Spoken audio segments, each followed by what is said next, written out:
So we're looking at a locus of a point, or the plural is loci.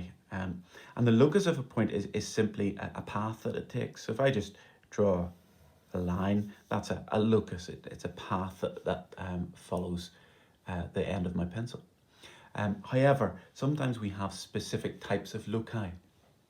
And the first one is then the locus of a point, a fixed distance from a given point. And here's our given point here, it's A. And if I imagine I want to draw the locus of a point 4 centimeters from A. Well, first of all, if I draw 4 centimeters from A, there's 4 centimeters from A. If I do it in a different direction, there's 4 centimeters from A. There's 4 centimeters from A, and so on. And we can keep going like that, trying to drawing points that are 4 centimeters from A. And you sort of see what's happening here. I hope that these points are all starting to go in a certain path, in a certain direction. And the shape of that path is a circle. So if I want to draw the locus of points 4 centimeters from A, what I can do is I can draw a circle. So I get my compass and I make sure that it's 4 centimeters from tip to tip. And then I place my compass at the nib of that on the point A, and I gently turn the top of this. Now, if you do it too hard, it's very easy to lose the compass. So do it lightly and just twist the top of that compass until you get a full circle. And there we go. This is the locus. It's the path that all these points joined up together make. So the locus of points 4 centimeters from A is a circle of radius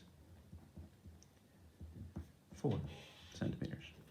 Because if you look at circle, the radius is 4. The second specific type of loci is quite like this, except rather than having a single point, we have a single line. And we're asked for the locus of points a fixed distance from a line. And here I want to find the locus of points 2 centimeters from the line AB. And again, if we just did this, there's point A, let's do 2 centimeters from there. There's another point, let's do 2 centimeters. Let's do 2 centimeters. Let's do 2 centimeters from A, B, 2 centimeters from AB, 2 centimeters. It's just a line above it. But actually, we can also do 2 centimeters below AB, 2 centimeters below AB, 2 centimeters below AB, and so on. And so what we have here is another line below it. And when we join these up, we'll see that these lines are parallel with AB. Now, you need to be slightly careful in that at the end of each line you have a final point. And we've seen that the locus of points about a single point is a circle. So what I'm going to do is I'm going to reduce my compass so that it's 2 centimeters. And at that point, point A, I'm just going to draw in a circle, or part of a circle. So we get a semicircle at the end there. And if I do the same at B, again, there's my distance, 2 centimeters. Again, just gently twisting that. And it's not quite perfect, but you get the idea. And so what we end up with is this kind of running track kind of shape where we have parallel lines either side of the line, and at the end of the lines we have semicircles. So a racetrack is what it looks like. There's 2 more particular types. So we've looked at 1 point and 1 line. What we now want to look at is what happens when there's 2 points or 2 lines. And the locus of points equidistant between 2 points, that's what we asked for. That we want, where are all the points that are exactly halfway between A and B. And really the first thing you could do is you could measure that. There's 6.4, and there's halfway between.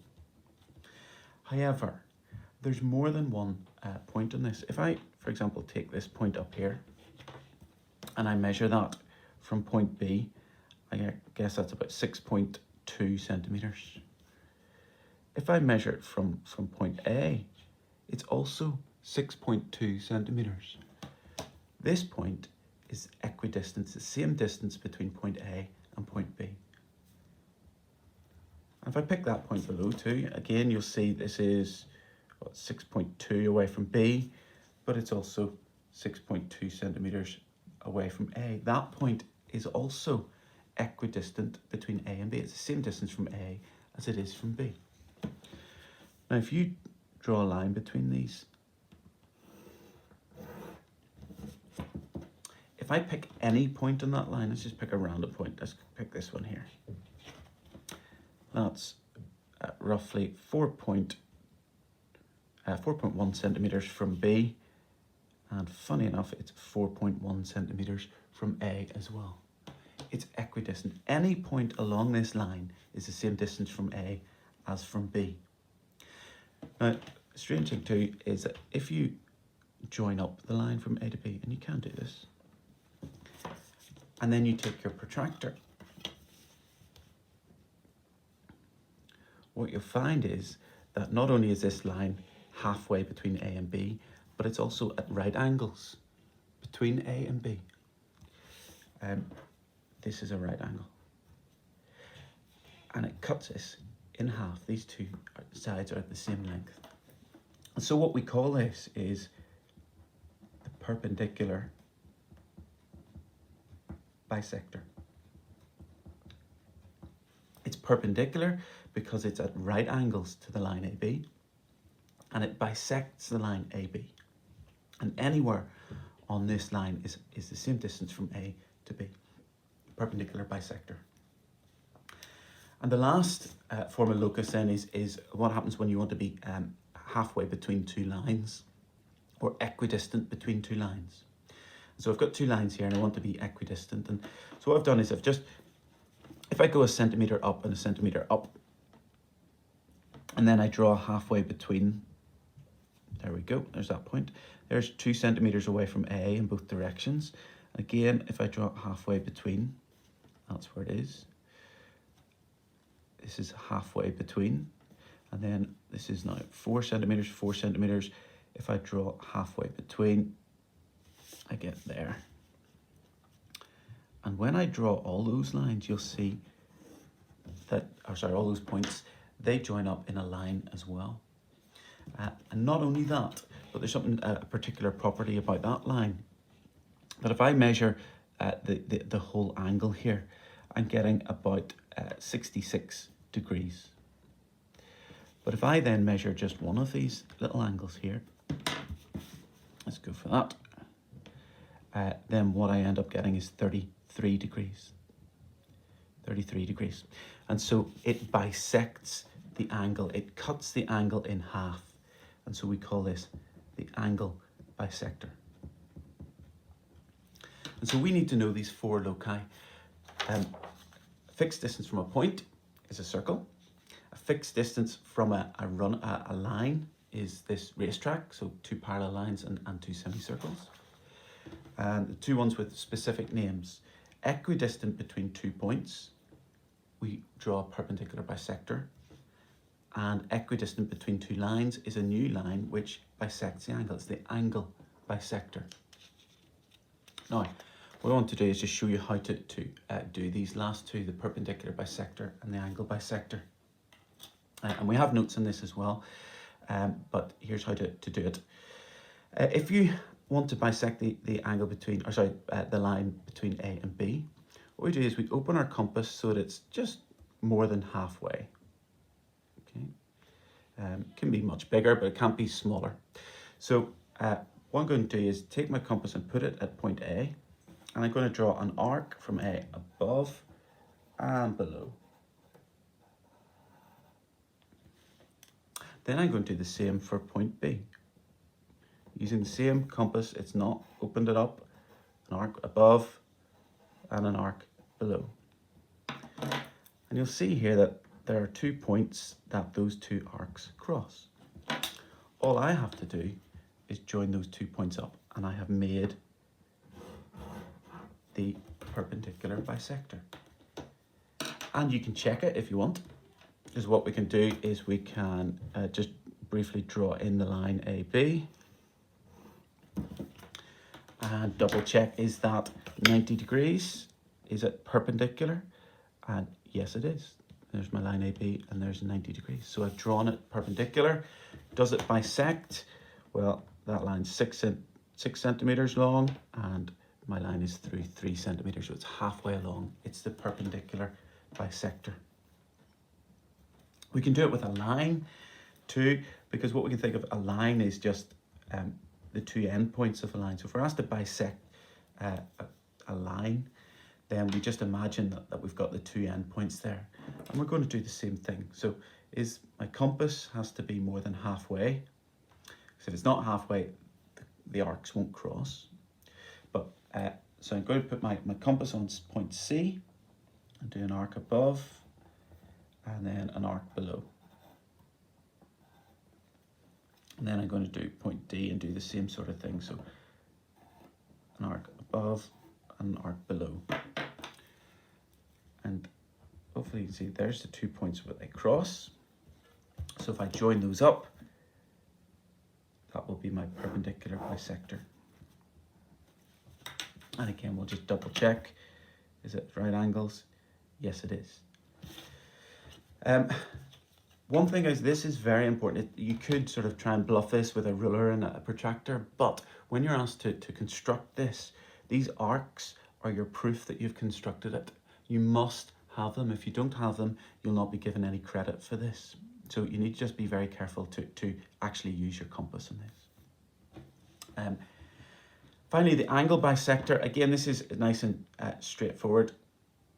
We just get our compass, and from point X, we're just going to have a fixed distance here. It doesn't matter how big it is. Make it, maybe half that distance. That would be fine. And from that point, I'm going to make a mark along one line, and then along the second line. So I now have 2 points. And using my compass the same distance, again, I'm just going to, from the first point, I'm going to make an arc up the middle. And from the second point, I'm also going to do an arc up the middle.